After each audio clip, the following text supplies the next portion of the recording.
dois vous dire à tous à quel point je suis vraiment, vraiment touchée que vous soyez ici ce soir. Écoutez, j'ai derrière moi plusieurs années de travail pour ce recueil. Je suggère une main d'applaudissement pour les...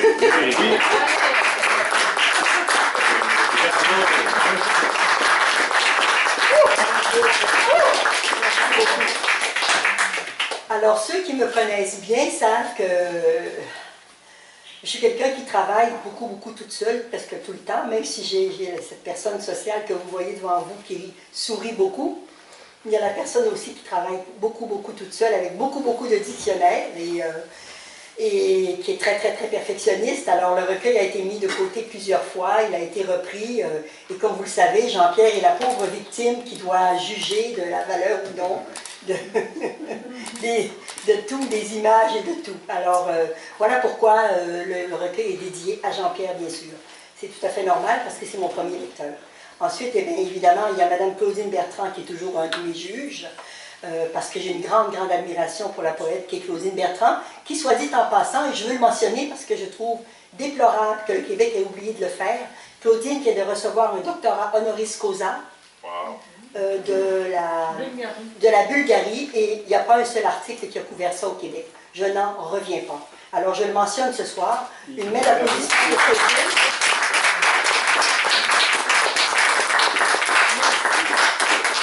Et je ne pense pas qu'on ait beaucoup de doctorats honoris causa qui viennent d'ailleurs pour nos poètes, alors je suis vraiment touchée qu'elle soit ici ce soir pour nous. J'espère que je n'oublie personne. Il y a aussi présent ici le concepteur de ce recueil. Alors, la maison de conception, c'est M. Yves Jacques, ici, et Communication Synergique, qui est derrière. Alors, je vous remercie tous, et je remercie tous ces gens-là d'être ici.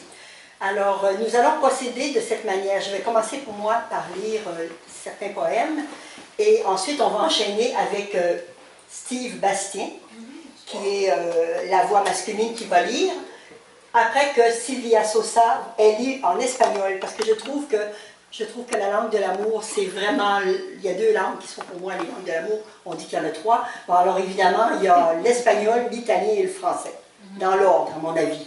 Alors Sylvia Sosa, qui est traductrice, qui a son doctorat en littérature, qui vient de commencer un doctorat en sémiologie, tellement elle aime la langue française et les langues. Alors, je suis très fière que Sylvia soit avec nous ce soir. Et puis, Steve, je crois que vous le connaissez, c'est un ami, parfois il fait de l'animation radio, il fait de la publicité, il fait des voix, il fait des traductions, parle plusieurs langues lui aussi. Alors, je suis très bien entourée et je dois dire que ces deux personnes m'ont beaucoup réconfortée ces dernières semaines. On a pratiqué ensemble et ça a été pour moi un grand plaisir. Pourquoi le recueil Mystique Boudoir? Vous allez voir tout au long de la lecture que l'image correspond finalement à ce qui se passe au niveau du boudoir. Qu'est-ce qu'est le boudoir et pourquoi mystique? Alors, le personnage s'adresse au tu. Ici, il y a le tu et le je qui varient tout le temps. Et puis, tu repousses le contact. Ta voix appuyée au rebord ébranle le mur à l'œil. Largue la vérité par brassées de reproches entre les phrases. Tes chaussures laissent un peu de toi au pied des choses sombres, avec une courbure inquiétante, s'en allant vers le dehors. Dévaster la chambre d'oubli, les secrets ravis des corps en abîme. Loin du rivage des illusions, mon lit méridienne bourré de miettes de toit pulse à mes yeux.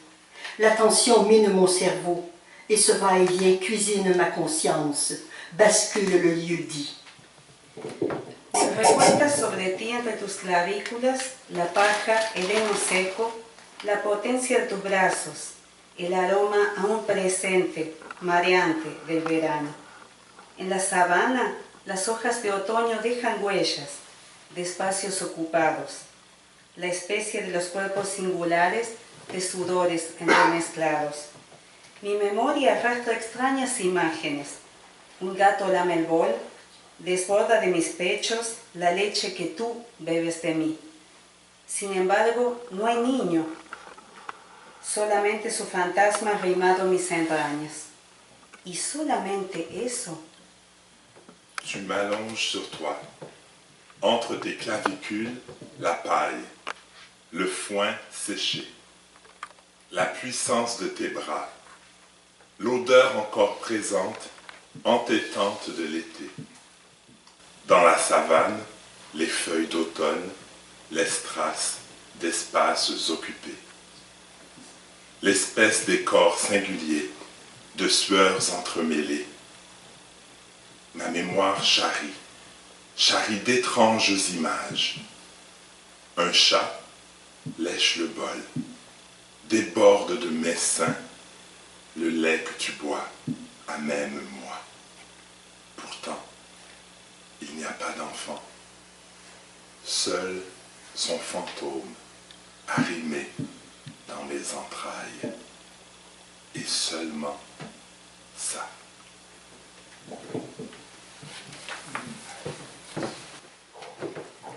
Este frenesí que me deja el espinazo mojado forma parte de una larga cadena de indicios en la superchería de mi cuerpo, que hace de cuenta que se controla hasta carcomerse.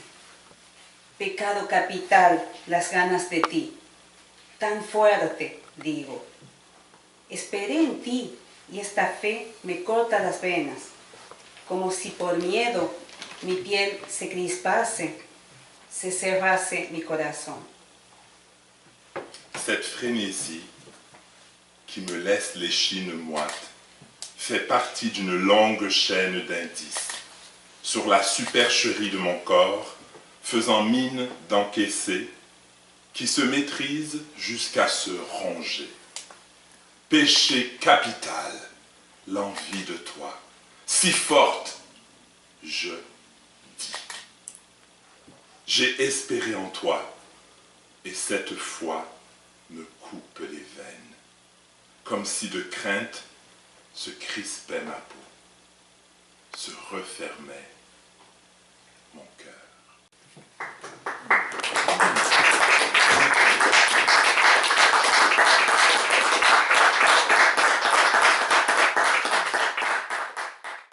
Et la fureur des caresses enlevées, semblable à ces petites peaux, rognées autour de l'ongle, des pelures en couches superposées, que l'on nomme aussi envie, sur lesquelles on s'acharne, et que l'on arrache, comme d'autres jusqu'à l'os, la douleur. Que l'on dévore jusqu'à l'étonnement, jusqu'au jaillissement du sang frais qui brille comme l'huile, lorsqu'elle goutte à goutte, et que la flamme respire dans les poumons entre les côtes avant que d'être consumée. Et l'essoufflement entre la chair et l'os dépossédé, peau vive, exacerbée, mutilée entre les dents. Ces petites morsures dans le tendre de l'écorce sans défense, elles aussi sont des marques de soi laissées. Fille fragile, le sais-tu? Entras. Yo enciendo la luz. Tu presencia se impone. Empuja hasta límites alocados mi existencia solitaria. En el espejo de enfrente, el agua se sumerge en ella misma, hechizante. Tu aspecto me embruja por igual. Traes contigo el aura caballeresca que te acompaña. Mi alma te llama. Antenas de señales extendidas a uno y otro lado se demoran en mi oreja tus secretos. En una corriente de aire corre la imagen que retuerce un estremecimiento. Tu entres, j'allume, ta présence s'impose, repousse à de folles limites ma solitaire existence. Dans le miroir, en face, l'eau se prolonge en elle-même. Envoûtante, ton allure m'affecte autant. Tu ramènes avec toi l'aura chevaleresque qui t'accompagne. Ton âme m'appelle. Antennes à signaux tendues d'un sens à l'autre. S'attarde à mon oreille tes secrets. Dans un courant d'air file l'image que vrille le frisson. No sé por qué, cuando llegas desde lejos, La fiebre que te anima hace fracasar en mí el riesgo hasta entonces sostenido. Tú identificas el defecto en mi coraza, fijas en él tu mirada. Yo me callo y te odio por atormentarme. Tu crueldad reconcilia mis dudas, raíz de las cosas a través de las cuales circula una savia ondulante hacia los bordes, una inclinación nefasta en recaída hacia ti. Lo sé. Je ne sais pas pourquoi. Lorsque tu arrives du lointain, la fièvre qui t'anime fait échouer en moi le risque soutenu jusque-là. Tu cibles le défaut de ma cuirasse, y forces le regard. Je me tais, je te hais de me tourmenter. La cruauté rapatrie mes doutes, racine des choses au travers desquelles circule une sève ondulant vers les bords, un penchant néfaste en rechute vers toi.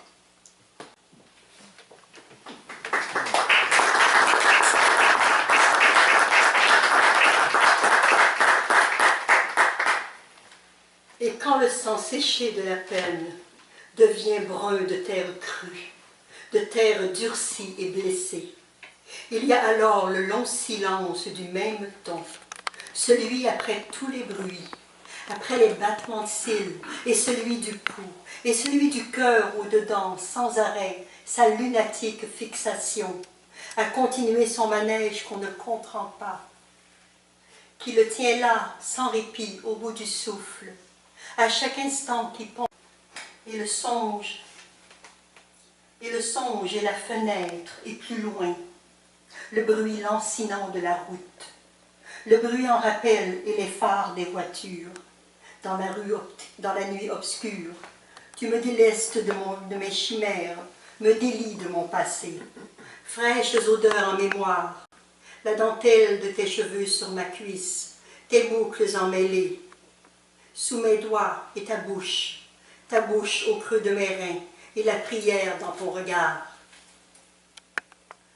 Je sais les nuages et le ciel de mai, le mystère de ton corps à l'abandon, ton âme sanctuaire, ton cœur scellé au mien par la grâce.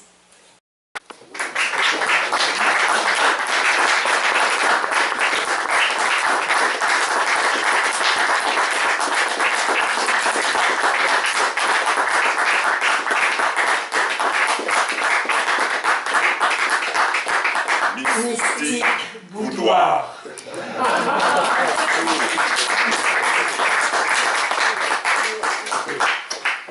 Bon après-midi, bonsoir. Puis on est en compagnie d'une femme de lettres et d'une poète qui est très reconnue et connue ici au Québec. Alors on est le jeudi, donc 15 septembre, à l'UNEC. Et puis on est donc pour le lancement de Mystique Boudoir. C'est un recueil de poèmes de Katia Lemieux. Claudine Bertrand, poète du Québec, évidemment. Donc, je connais beaucoup Katia. J'ai écrit une quinzaine de livres et pour moi, la poésie, c'est mon langage premier. Donc, imaginez lire un recueil de poésie et c'est un pur bonheur. Et lire un Mystique Boudoir, c'est vraiment une sorte d'enchantement parce que la poésie, elle est là pour nous porter. Voilà, donc, je lis de la poésie tous les jours et là, je suis bercée par ces mots parce que, bon, Katia, qui arrive en poésie, mais elle avait d'abord écrit un roman que j'ai lu d'ailleurs, et le roman, c'était déjà très poétique, il y avait des images, on a l'impression qu'on est dans une sorte de voyage. Donc, on écoute ces mots et c'est un voyage qui nous amène ailleurs, qui nous dépayse aussi et qui nous ramène aussi à soi. Qu'est-ce que c'est l'être humain, quelles sont ses passions? C'est vrai que dans le recueil Mystique Boudoir, il est question d'amour. Amour et sensualité, hein? Un ne va pas sans l'autre, mais disons, c'est dit avec beaucoup de finesse et de subtilité. Donc, il y a une subtilité dans ces mots. Elle a dit, tu entres, j'allume, ta présence s'impose. On voit qu'il y a la relation à l'autre, une présence très, très forte. Je ne sais pourquoi, lorsque tu arrives du lointain, la fièvre qui t'anime fait échouer en moi le risque, soutenu jusque-là. On voit que là, il y a vraiment la rencontre. Et il y a des risques aussi.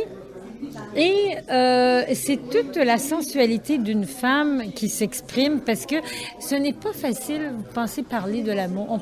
On dit oui, le thème de l'amour, mais c'est ce qui est le plus difficile en poésie parce qu'on ne veut pas tomber dans le cliché. Voilà.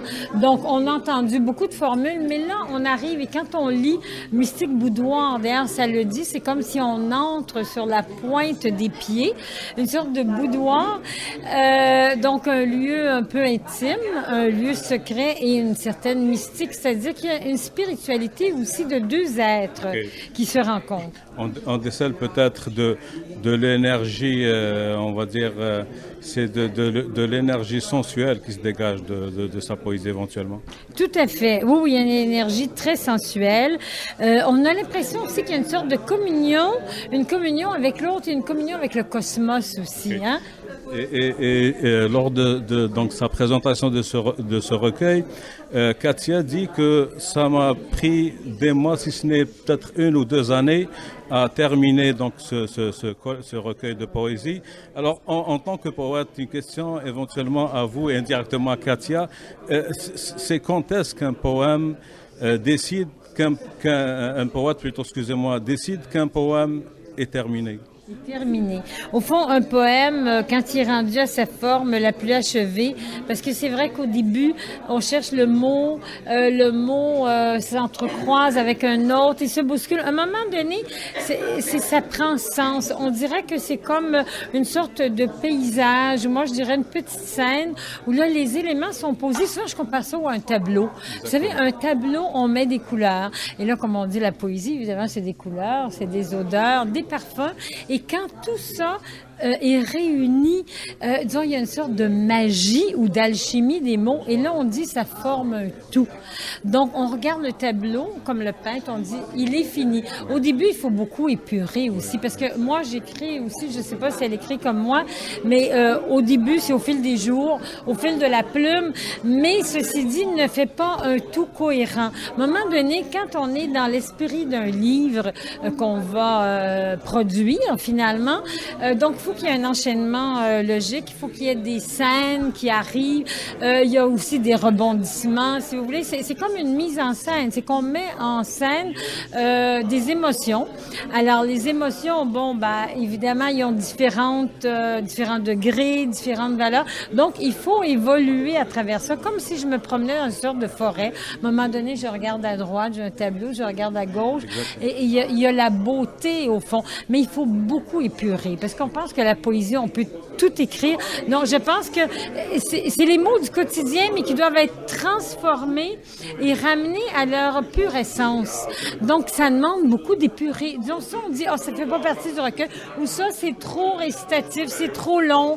Je dois créer des images. Donc, pour moi, c'est des images qui doivent nous surprendre à chaque détour d'une page. Exactement. On ne va pas prendre beaucoup de votre temps, madame, mais juste une dernière question. Comme vous le mentionnez, moi, j'anime une émission à Radio Centre-Ville. C'est une émission culturelle et puis j'ai invité des artistes peintres et ils disent la même chose que vous. Oui. C'est que un tableau, il est terminé. Des fois, un artiste peintre, il fait son tableau, puis ça prend 2-3 jours. Et une des artistes peintres, d'ailleurs, elle me dit, je le laisse à côté et des fois, je passe. Il reste quelque chose. Il n'est pas terminé. Donc, elle comme le finit, comme vous le dites, elle le fignole.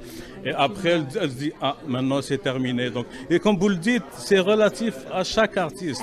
C'est pas une science exacte, c'est pas une métrique. Non. Chaque artiste décide, ce poème est terminé. Oui, exactement. Parce que sinon, on peut pas ajouter non plus des couches de couleurs. Ça va aller à l'infini. Exactement, à l'infini. Oui, puis des fois, il faut lâcher prise, comme on dit. On dit le poème, il est fait, il est fini, et on le lit à quelqu'un d'autre aussi, et il y a une écho. Il faut dire que les poèmes aussi, si on lit le recueil, ils ont une résonance de l'un à l'autre. Alors, c'est ça, à un moment donné, on dit, tiens, ça résonne, comme une musique, on peut pas prendre toutes les notes. À un moment donné, on dit, tiens, ça a telle tonalité.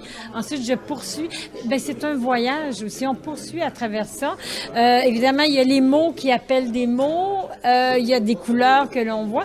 Et on y va, comme vous dites, c'est que, oui, c'est l'émotion. Quand on sent que le poème dit ce qu'il a à dire, on est allé au bout de soi-même et au bout du poème. On dit là, il est terminé et je passe au suivant et au suivant. Mais c'est toujours une œuvre, on pourrait dire, il faut s'arrêter à un moment donné parce que le livre, ou comme le tableau, ne serait jamais fini. Donc, on arrête parce qu'on évolue à travers ça. Ensuite, on peut le reprendre, reprendre l'écriture ou un deuxième livre et là, on va ajouter d'autres colorations. C'est au point où on est rendu, il y a une évolution aussi à travers ça. C'est vrai. Et moi, je sais, en tout cas, moi, j'écris aussi de la poésie. Oui. Les poètes et les poétesses, généralement, c'est des perfectionnistes. Ouais. Et s'ils continuent à pignonner, ça ne termine pas le ça poème. Ça termine jamais. Ben, merci. Merci beaucoup de ce partage et d'être très sensible à la poésie. Je l'apprécie énormément. Merci beaucoup. Peut-être on aura une occasion de vous inviter à mon émission. Tout à fait. Et puis de vous donner le microphone pour parler justement de votre distinction récente là. Et ça sera une action de Radio Centre-Ville envers une poète très distinguée. Oui, c'est distingué. C'est un doctorat honoris causa. J'ai reçu en Bulgarie des poèmes traduits. J'ai passé à la télévision là-bas. Je me rends compte que la littérature québécoise, elle voyage bien parce qu'elle est appréciée ailleurs, ce qu'on ne sait pas toujours. Ce qu'on dit, bon, nous ici, la poésie, il y en a qui la lisent, il y en a qui la lisent peu. Mais quand on arrive ailleurs et puis on sent qu'il y a un intérêt, un engouement, bien évidemment, c'est stimulant pour le créateur. Vous voyez, donc je serais intéressée à en parler parce que j'ai reçu une belle distinction. Je vous inviterai sûrement à mon émission Culture et Culture seulement. Tout à fait. Et puis je vous souhaite une bonne soirée. Oui, à vous de même. Merci beaucoup, je vous embrasse. Merci. Merci. Merci, bonsoir. Merci beaucoup, bonne soirée.